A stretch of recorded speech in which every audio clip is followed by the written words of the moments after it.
Here we are, my friend. First baseball video of the year. Try not to get too excited on camera. This is a family-friendly show and everything like that. What we're going to do today, fellas, is first, click the like button if you could. We're just going to talk over the opening slate. We've got a couple days to prep for it.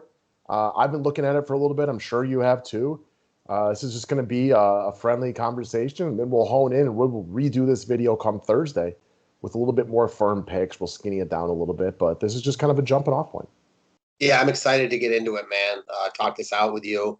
Seems like I've been waiting my whole life for this, so let's get after it.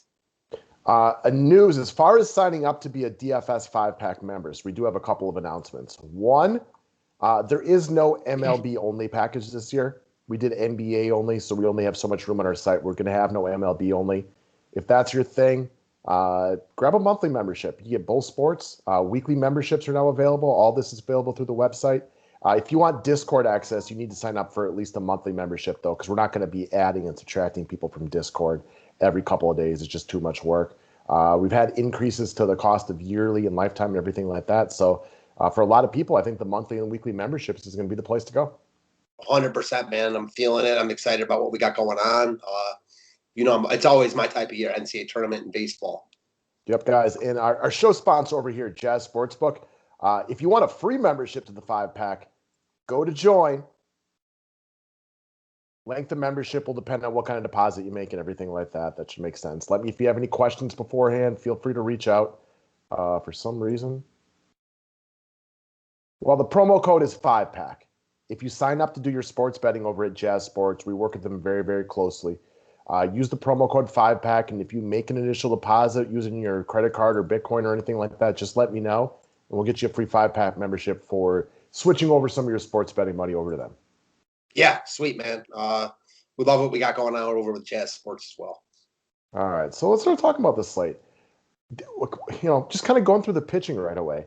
Did you have any guys that you were really kind of starting to lock in on? Well, I'll tell you what, it's a deep pitching slate. I mean, a lot of good options. A guy that I was definitely looking at, two guys actually, well, more than two, but a couple guys that immediately jumped out at me. I like Jack Flaherty a lot this year. I don't love the ballpark in Cincinnati, but I'm not really worried about the Reds lineup all too much. So I think he's wildly in play at 8,600. I think Kyle Hendricks is wildly in play at 7,700. I mean, I got no issues with anyone that wants to spend up at 10-4 on Yu Darvish. He'd probably be my favorite spend-up option, to be honest. Yeah, man, a bunch of good pitching options in my eyes. I mean, your boy Woodruff, I see nothing wrong with him. Yeah, for sure. I'm kind of viewing it the same with you. I don't know what to expect out of Yu Darvish, right? Like, he was phenomenal last year. We know the strikeout upside's for real. I don't think the price tag is insane at 10-4. I would play with him over Aaron Nola because I just don't respect Arizona nearly as much as I'm going to respect the Atlanta Braves, right? Just in a much, much easier matchup. Kershaw had some moments last year in the postseason, but I'm not trying to pay almost $10K for a guy on probably a slightly shorter leash in Colorado. Yeah, that's how I feel about it. Even though Colorado's lineup does not look that appealing this year, I'll say that. Like, they no longer have even the Arenado part of Arenado's story. So I don't think Kershaw's crazy here. I'll say that. I won't get there, but I imagine most people won't use him here, thinking, oh, Colorado, Coors, etc. Yeah, I mean, I have no arguments with the Colorado lineup. I worry about Trevor Story in year-long fantasy this year. It seems like you can just pitch around him whenever you want because the rest of that lineup is terrible. Agreed. I mean, terrible. I mean, Charlie Blackmon is not a scrub, but he is not what he was 3 years ago. So it's not a good lineup. But I'm not trying. I think the bigger thing for me is it's the Dodgers, right? They played late in the last season. So I don't think that they're going to give him a monster pitch count to start the season because they're always they're cautious with their guys, and it's in Coors. It's an excellent point. I got no arguments with that at all. Any thoughts on Glasnow? I know I'm a bigger Glasnow guy than you are, but that's a great ballpark. And I mean, the Marlins might be a little better offensively this year, adding guys like Duvall, but I'm definitely not scared of them. No, certainly not scared of them. And there's definitely going to be some cheap offenses I like on this slate. So I got no issues. Like, if you want to spend up on like Darvish and Glasnow, more than doable. No doubt about it. But I'm with you on that mid-tier right there. I expect kind of a bounce-back year from Jack Flaherty. So when you start looking at like spring training numbers, guys, I try not to – if I see a pitcher with bad numbers, it doesn't mean that much to me because a lot of times these guys are just kind of working on their stuff. They're not really trying to get guys out. I do like when I see pitchers with really good spring training numbers, and I've been looking around at some of these guys. Let's check out Jack Flaherty for a second since we got some time.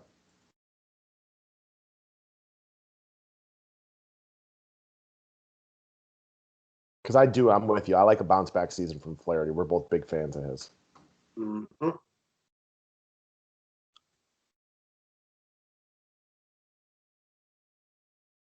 So Flaherty also, he's tossed 13 innings, so it seems like they got him a little bit stretched out. His numbers, kind of meaningless, right? Again, they're just spring training numbers. The strikeouts are there. I don't take much out of this, good or bad. Me neither.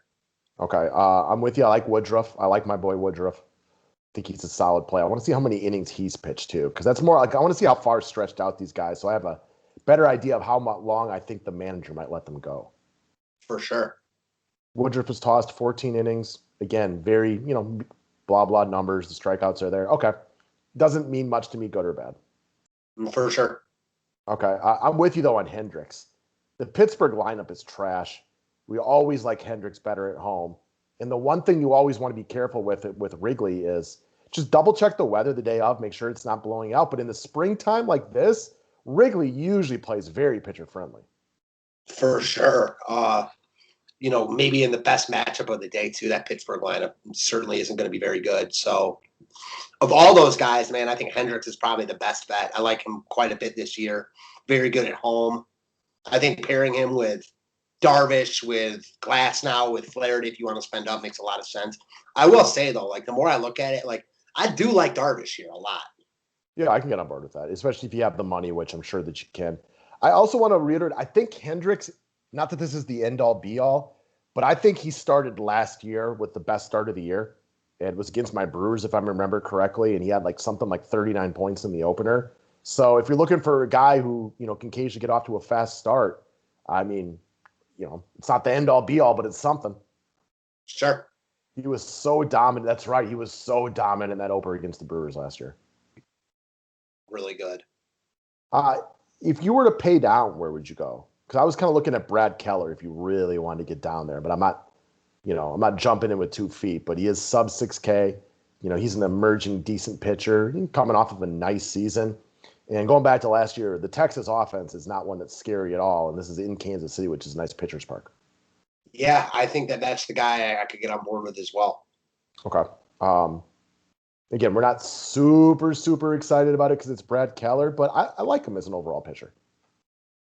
I like Keller too. Again, I'm certainly not super excited about it, but I don't think he's a bad play at all. I mean, at 5,900 in this spot, obviously Texas could be better this year, but on paper, their lineup is still pretty weak. Oh, yeah, for sure. No doubt about it. Do you think nasty Nate Eovaldi gets some love here going up against Baltimore because he's 6,300? And he's always a guy who gets too much DFS industry love. And not that it matters what he did last year, but I'm sure there's enough players who are going to pop open his game log from last September and see how good he was and try to end up here, also knowing how bad Baltimore is. Yeah, I mean, we talk about it a lot. I don't think Baltimore is that bad. Certainly not offensively. Their bats. I like Baltimore's offense a lot here. Eovaldi's a guy I'll always pick on, especially when he's getting a lot of love. They're really cheap. I mean, you got Cedric Mullins potentially leading off at 2,100. I like Baltimore a lot more than I like Eovaldi. Okay. Do you think Eovaldi will be popular? Because I could definitely see him getting some love with this price tag. And even though I'm with you, we talked about this a lot last year. Baltimore is not as bad offensively as people think they are. I think that he'll get some love, but I think there's other really good options. Keller's right there. We talked about Hendricks. I don't think he'll be overwhelming chalk, at least as of now. Okay. It's always tough to tell in the first slate of the year because you don't know who's going to want to aggressively try to get Acuna and Betts and stuff like that. Because I could see people wanting to load up on the Dodgers. I'm with you 100%. So I think he probably gets more love than he deserves. And kind of just tell people when you talk about a leverage play in baseball, and for those of you who might be new to the station, Matt's got multiple monster GPP wins in the baseball arena of things. And when you tell people, talk about leverage plays, tell me a little bit about how you think about things from a DFS perspective on baseball. So a guy like Eovaldi, he's getting love. Don't know how much love you just mentioned. Kind of hard to tell on the first slate, but I think Baltimore's offense is pretty good. I already kind of like them as a sleeper stack, underpriced, 1 through 9 option that you can go to. And now with Eovaldi, I wasn't even thinking that he was going to get love. Hadn't really seen that game log. Makes me like them even more because you're leveraging off that Eovaldi ownership. If Eovaldi, I don't really like Eovaldi anyways. So if he goes out there, if I use Baltimore bats and he goes out there and balls and dominates, I don't have Eovaldi anyways. So, it sucks that my Baltimore offense wasn't that good, but I don't have Eovaldi anyways. However, if he stinks, like we've seen Eovaldi stink before and gives up a bunch of hits, a couple home runs, and I have that Baltimore offense, I mean, that's how you get up there in tournaments. Yeah, and for those of you guys who don't watch a ton of baseball and don't know much about who Nasty Nate Eovaldi is, he's got decent stuff. I don't think that's where he's ever been lacking. But from a production standpoint, he's always been all over the place. There are times where he looks like a borderline all-star, and then he turns into a gas can for weeks at a time. You never really know what it is you're going to get. He's a very mediocre pitcher, but he does seem to get too much ownership in DFS sites. Yep. So I like the idea. I do think the more I look at it, knowing that we got the Dodgers in Coors, and not everybody respects German Marquez as much as we do, that it's the Dodgers in Coors. People are going to want to get there, and I think they end up using Eovaldi more than they should. Okay. I have no arguments with that at all. I don't know how popular he'll be, but I got no arguments with that. I think you're right. Yeah, we don't have a lot of ownership projection stuff yet. That'll be better day of. But that's just my inkling right here. And give me ownership matters more in baseball to me than in basketball. And what it means is because guys, you can play Mike Trout, and if he's 50% owned, yeah, he's in a good spot. But Mike Trout can line out twice, walk, and then hit an RBI fly, get 4 points, and it's not that hard to beat that. Yeah, exactly. When Russell Westbrook is in a crush spot, he usually crushes. Well, it's he usually crushes, and it's not like he's ever going to get 0. No, he doesn't. He never gets 0. Ever. So, okay. I do think we tend to see his pitching relatively the same way. I think I'll take Darvish over Nola. Not that I don't like Aaron Nola. I'm just not looking to go after Atlanta if I can go after Arizona. Definitely give me Darvish there. Okay. I also, I don't think Darvish is I don't view him as a Shane Bieber, Garrett Cole, Verlander, when he's healthy at all here. If Arizona hits Darvish in his first start, I'm not going to be shocked at all. No, Darvish was amazing last year, but we've seen plenty of years where that hasn't been the case. No doubt. So I don't know. He's the kind of guy I could picture him being nervous in his first start, not having his best stuff. Same. Castillo's a guy that he's got his DFS upside. I'm probably not going to land here, but he's typically been a good home pitcher throughout his career. Mm-hmm. Even though Cincinnati's not a great ballpark typically for pitchers, he's always pitched well at home. Yeah, he has. Okay. So again, I think we do see pitching pretty similar right here. I don't know. Castillo does stand out a little bit because St. Louis's lineup is better. Obviously, they added Arenado, but it's still very right-handed heavy. And he's tough on righties. Yeah, real tough on righties.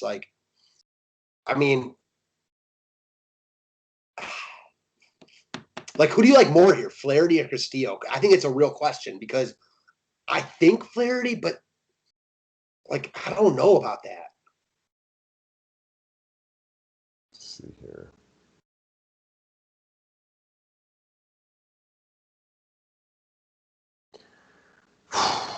Castillo's got some decent numbers against them. Flaherty's numbers, decent. Yeah, they're pretty much the same. So there's not a lot of experience necessarily to go off right here. That's a good question. Yeah, and I will say, I don't think the Cincinnati lineups, it doesn't scare me. But they got some nice pieces in there still. Moustakas, Votto, if he's healthy, Castellanos. It's not a breeze in the park for Flaherty at all. Mm-mm. I don't know. I do think this little center spot right here of Castillo down to Hendricks.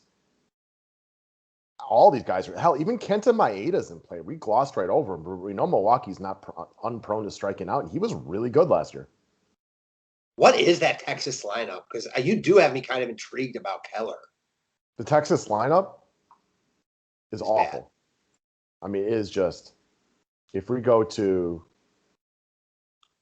their depth chart, I mean, I'm kidding you not. Who's their best hitter? Joey Gallo? Definitely. And he's still good for 2 strikeouts every game. So we're talking Nate Lowe, Solak, Odor, Kiner Falefa, David Dahl, Joey Gallo, Willie Calhoun, Chris Davis with a K. I mean, this is just not a good lineup, and there are strikeouts to be had here. There's definitely strikeouts to be had. There also are home runs. So it's not like I think Keller is some lock here, only because it's Brad Keller. Yeah, of course not. Like, Texas is definitely a lineup we'll want to pick on this year. But, like, to be determined yet whether, like, Keller is way too cheap at 5,900 here. He might be, but it's just way too soon to say that, you know? Yeah, and I don't know what a lot of you guys know about Brad Keller. One thing I do like about him for this season is he's a big dude too, right? I think he's like 6'5". He's 24 years old, so he's a guy that you could easily see improve. He was very good last year in the shortened season. Had a solid rookie year in 2018. He is not a monster strikeout guy. So even though I like the idea of pivoting off of probably a more popular Eovaldi to him, he's not a huge monster upside guy. He just isn't. Like he's very rarely going to have double-digit strikeouts. Yeah, exactly. So amen to that. There's a good spot to kind of hit your upside, but it does not mean that he's necessarily going to get there. Mm-mm. See how stretched out he is this year. All right. Throughout the spring training, Brad Keller has tossed 13 innings. Has not been great. Again, I'm not really scared of bad numbers in spring training because a lot of guys are working on their pitches. I would prefer to see dominant numbers, but I'm not really scared off by that. For sure. I do like this mid-tier. This mid-tier seems pretty freaking loaded. I do think that Hendricks is my favorite guy here. Well, Pittsburgh is so bad, right? Yeah, usually I look to use like 3 pitchers on the slate. I'll play 3 entry max and go, each combination once. And I can tell you right now, Hendricks will be in there. I just don't know who my other 2 are yet. Yeah, if I were to make an optimal lineup right now, Hendricks would make it. I just like the cut of his jib is a thing that we like to use a lot. And correct me if I'm wrong, but I feel like he became a little bit more of a strikeout pitcher over the last year. Maybe not. Yeah, just such a good spot at home. I mean, everything lines up here for Hendricks. I like him a lot. Yeah, right in the prime of his career at 30 years old. He's been here, done this. He's always pitched well at home. And again, Wrigley in the springtime plays very pitcher friendly. Mm-hmm. So, okay. Offensively, we got first game right here. We got Minnesota taking on Milwaukee. This one's Maeda versus Woodruff. I mean, I don't 100% know what the Brewers lineup is going to be. Like, I don't know if they're going to have Daniel Vogelbach in there right away or what they're going to do. I'm not really looking to go after Kenta Maeda, though. Same. They're kind of pricey-ish, too. Like, I don't know. I mean, those guys you just looked at, like Hira and Travis Shaw, it's 4,600. What's up with Lorenzo Cain? Well, he's back this year. I kind of expect him. I think he could be the opening day leadoff guy for all I know.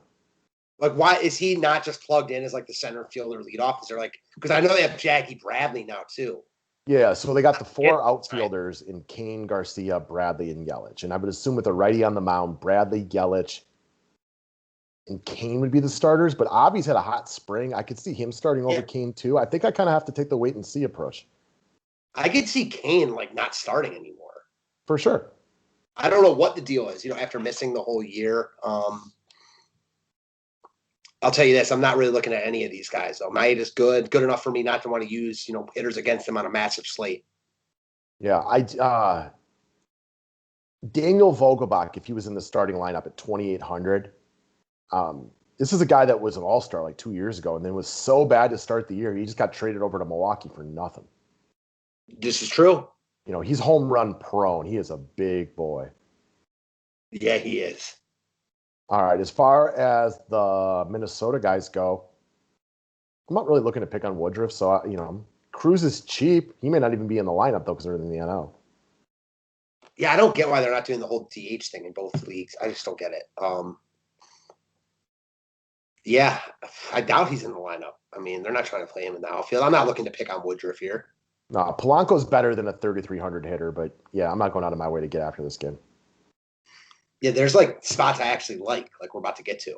Okay. Like this is a game that screams offense, right? Yeah, I mean both sides. Although I think the Baltimore side comes in so much lower owned. I agree. Um, how good was Santander last year? How many times did we bring him up on the show? 3,500 for Anthony Santander. Sign me up. Yeah, I mean, I want to. Obviously, it's a little difficult because we have to see their lineup. We're just giving our overall first impressions, but yeah, I mean, I mentioned Cedric Mullins as a guy who might lead off. I mean, Austin Hayes, we saw him have. I don't know, Mountcastle's a good prospect. Like these guys are under 4K, And they get their best player back in Trey Mancini. still under 4K. So I'm with you on this one, especially if what's his nuts? Help me out here. Why am I blanking on his name again? Eovaldi is chalk and like it's more popular than he should be. You know, this is what Matt will refer to as a leverage stack throughout the season. And that is taking, you know. Oh, sorry, go ahead. I was just saying, like taking a team that because so many people are using Eovaldi, none of these hitters would be in here. And Eovaldi's been blown up a million times in his career. Yeah, and like these guys like are good. I mean, you even said it like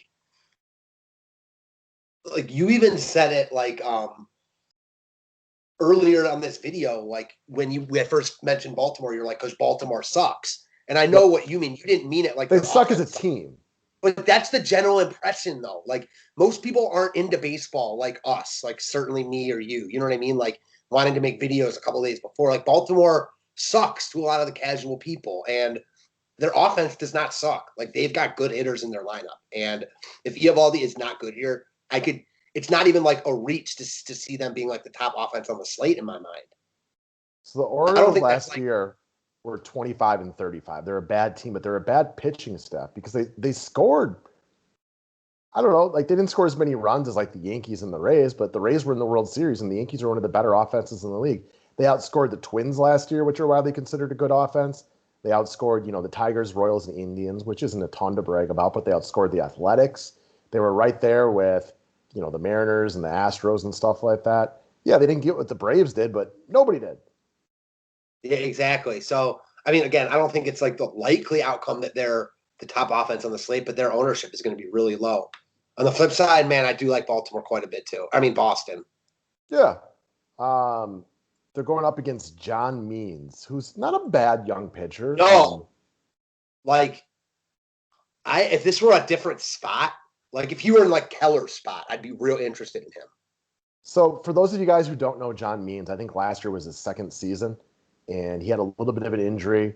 Kind of took him a little bit to get going to start the year, but he closed really, really well. And they like him in Baltimore. Like he's got some decent stuff. Mm-hmm. So I'm just not sure who Boston is right now. I don't either. It's a really good question. What's their lineup looking like? Well, if you go take a look at what their depth chart is this year, because who is JD Martinez right now?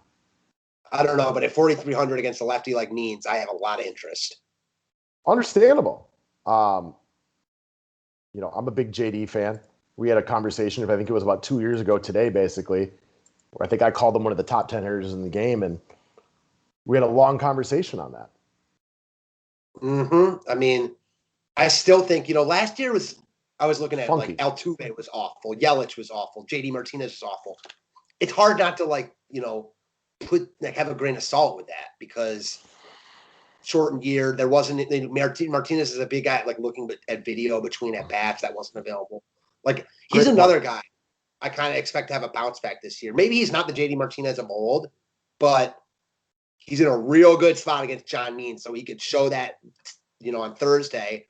And he's really affordable at 4,300. So again, I'm willing to take a shot on him. I don't know for sure. No one does, but he's a guy I'm interested in taking a shot on and kind of buying low. Well, I like that because he's at that age where he's 32 years old, where could it have been the start of a downhill for him? Because, some guys start to get old a little bit early. Could be. Or it could just be a weird year. And he could go right back to a guy who the season before batted 304 with an OPS, a little under 1,000, 36 home runs and 105 RBIs. Mm-hmm. I don't know. We'll watch and see. Don't know for sure. I wouldn't be surprised either way. I wouldn't either. It's really hard to know. Like, I expect Christian Yelich of my Milwaukee Brewers to have a big bounce back season, but he's also, I think, like 27, 28, not 32, 33. So he's a few years younger. But again, nothing is guaranteed. We had a bunch of guys who were good players had bad seasons last year in a weird odd season. The other guy right there, Hunter Renfroe, 3,200, who could be batting in the middle of that lineup against a lefty. For sure. Yeah, I was looking at him and Kike Hernandez. A couple of lefty hitters. They should both make the lineup, you would assume, in this spot. Let's double check this right here. Scrolling. JD Martinez against John Means, 3 home runs and 14 at-bats. It's not the end-all, be-all, but it's something. Yeah, it's something that's better than nothing. And then I believe Dahlback has been absolutely murdering the ball in spring training,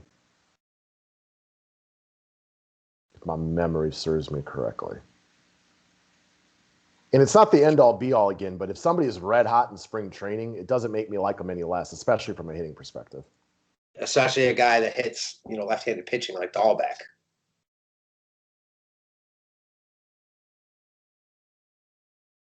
Let me double check this. All right.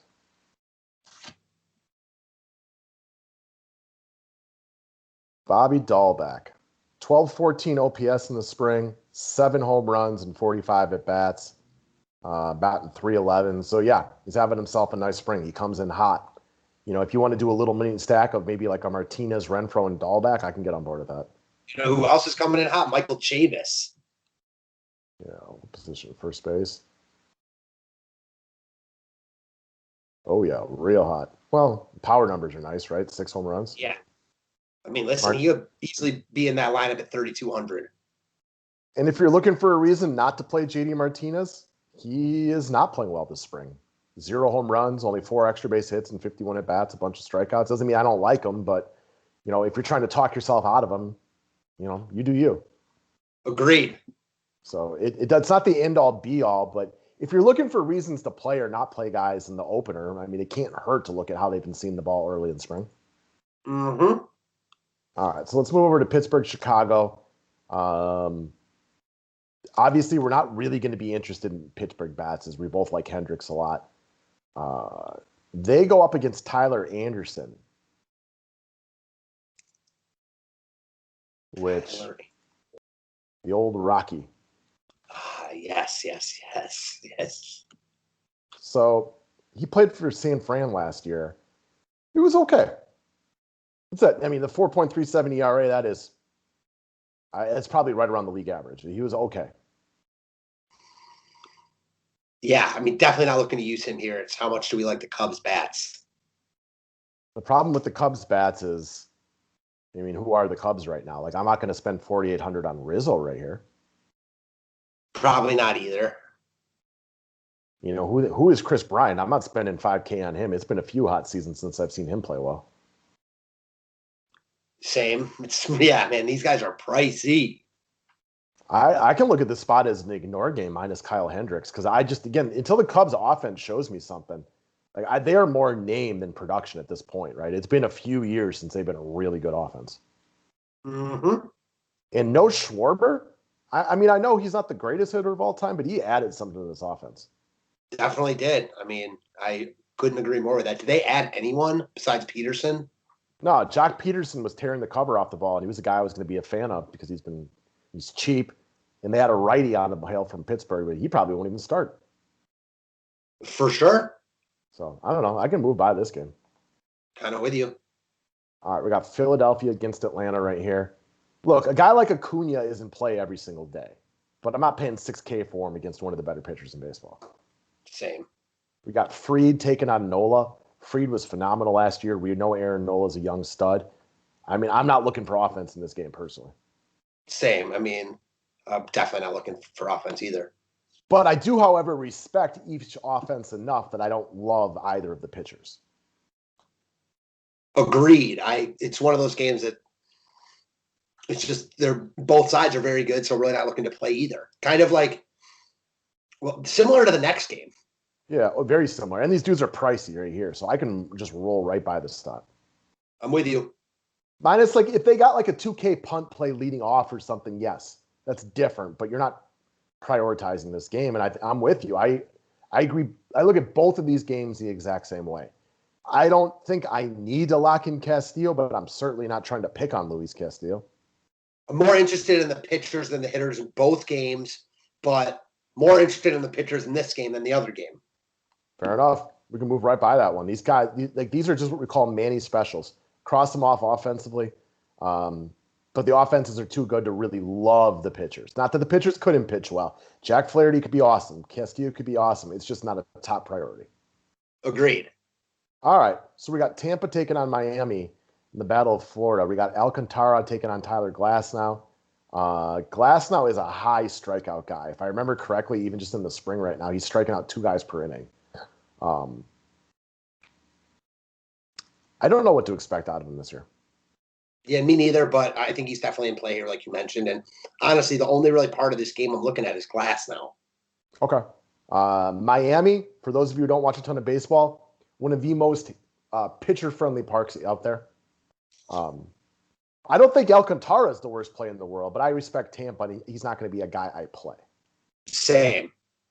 So that's why we probably aren't really looking at the Tampa Bay bats. Like, I don't know what to expect out of a Rosarina. I took him in like the 7th round or the 5th round, I think, of my fantasy draft last night, but I'm not surprised if he's a total dud this year. I'm with you.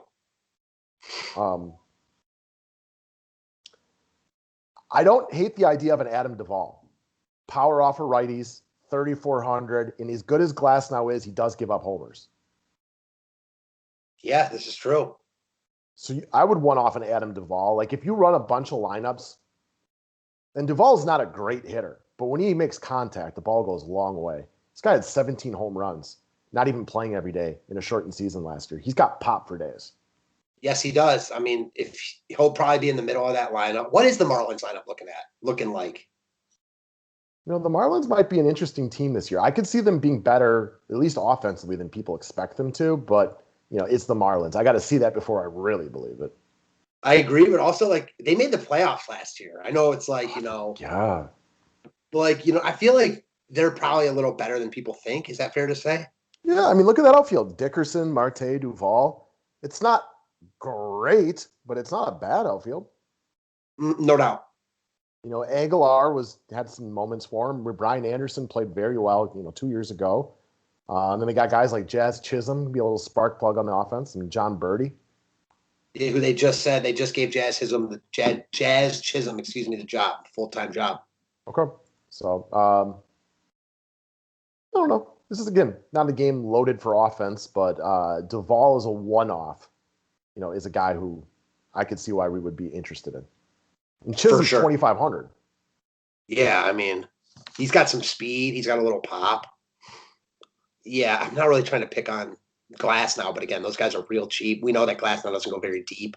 Another team that went long in the playoffs. So Agreed. But Glasnow might be a better DFS pitcher than real life because he's very strikeout heavy. So he could give up runs. Like, Glasnow's the guy who could get 20 here and give up 4 runs because he struck out 11.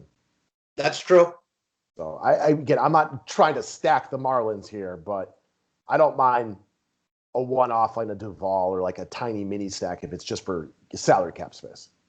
I got no argument to that. All right, Colorado taking on the Dodgers. I think we can just say we're not using the Colorado guys because, again, we're not trying to pick on Kershaw. And outside of Trevor Story, this team just does not have any good hitters. I'm not wanting off Story at 5,500. You can because he runs and he hits for power. I'm not. Same. I'm not either. I'm really not even looking probably to use too much Dodgers here either. Like, I think they're going to be really chalky. I respect Marquez enough where I'm not really trying to pick on him too much. Not that I'm trying to use him here.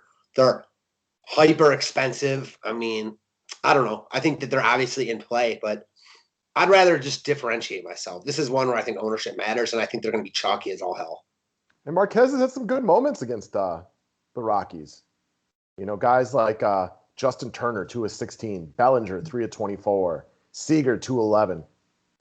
So they haven't torn him apart before. Team on base percentage with 137 plate appearances at 292. Marquez has had their moments against them, and they are very popular probably and very expensive. For sure. So if they kill you, they kill you. But what you guys have to understand about Matt, he's okay taking the L someday to play an overall theory of fading Coors unless you love it. Exactly. I mean, I think you got to kind of plant your flag and decide what you want to do there. And most of the time, I'm going to fade Coors when it gets a lot of love like this, especially when they're facing a good pitcher like Marquez. Yeah, it's easier when you can talk yourself into it and you really, really like another stack. But again, what you have to remember for the entire year, you're going to fade Coors and you're going to lose money some days. It's just the nature of the beast. Because it's Coors. We all know it can go off from time to time. You can't just jump ship on a strategy because it didn't work out on Tuesday. Amen. So, okay, I'm with you on that one. And again, check back on weather. Early in the spring like this, when you get some of these games might be 38 degrees, that is better for the pitcher than the hitter. Yeah, it is. All right, Arizona taking on San Diego right here. Versus Bumgarner. He's not even the best pitcher on the team. No, Zach Gallen. Yeah, I got him in my fantasy draft last night. I thought you'd be happy about that. Oh, you know it. I shockingly went a little pitching heavy early because I took Scherzer because of the 12 team, and I had the second overall, so I had not the wraparound, but close to the wraparound, the second and the third, so a late second, early third, and I got Tatis to open, and then I actually took Max Scherzer in the third round, early third, because I didn't like the other hitters. I'm like, all right, I'll get one guy with high strikeout upside. I love it. I thought you'd like that. You like pitching a little bit more than I do there, and just a little bit of a difference on what we're taking a look at here. All right. You want to give me San Diego against Bumgarner, rock and roll. Sure. Yeah, man. Because Bumgarner is much more named than anything at this point. For sure they are. And then you have some cheaper guys here. Tommy Pham, 3,100 if he's in if he's starting. You're speaking my love language. I mean, that's a lock for me, depending on where he is in the lineup. Yeah, I definitely can get on board with San Diego here. They're expensive. I think people will go to the Dodgers before them. They will get love, though. People love them. Yes. They'll get love on every slate unless they're facing Jacob deGrom, right? Exactly. Just to head back over there. Speaking of Jacob deGrom. I think I moved past them. Where are they? They crush lefties, too.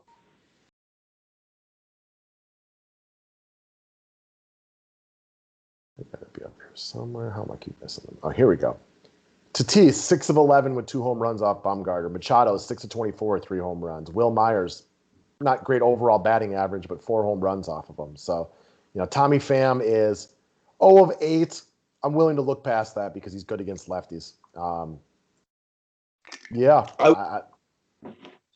One thing I'm going to say, though, tell me if you agree. I'm not going to be shocked if San Diego starts off a little slow this year.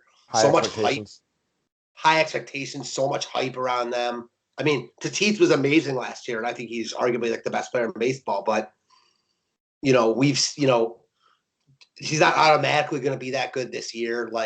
I don't know. I just think San Diego might be a little overhyped right now. That said, they're so talented. I mean, damn, are they talented?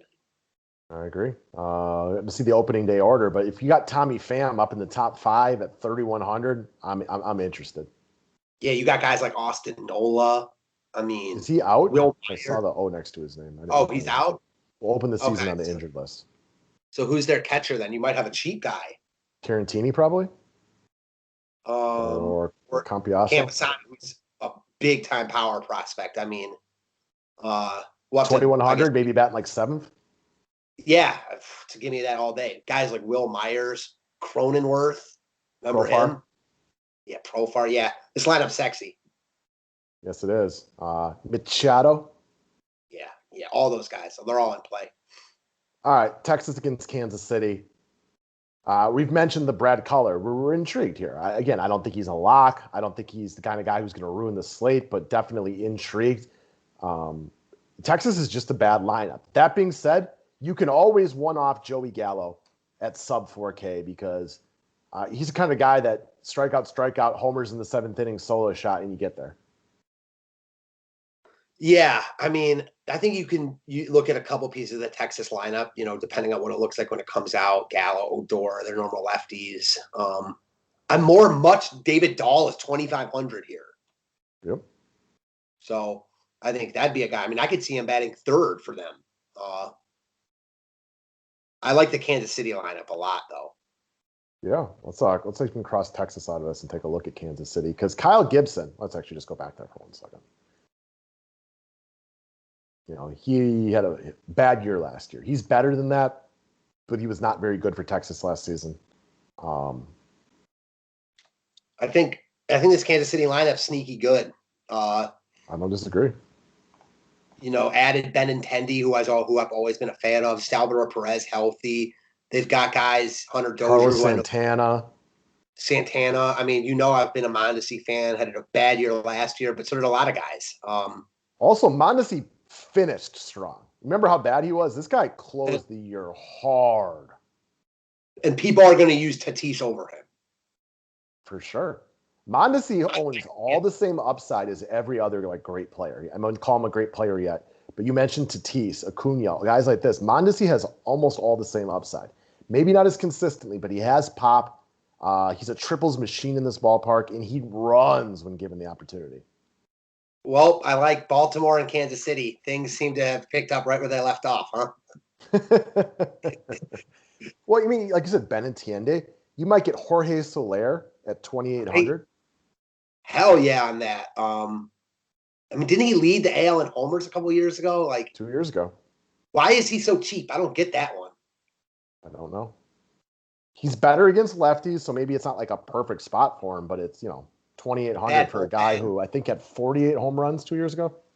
Yeah, bad bullpen for Texas. I mean, I like the Kansas City lineup here. Late night hammer, late day hammer, I guess. Yeah, 48 home runs in 2019. And I'm willing to give most players a pass if they weren't good in 2020.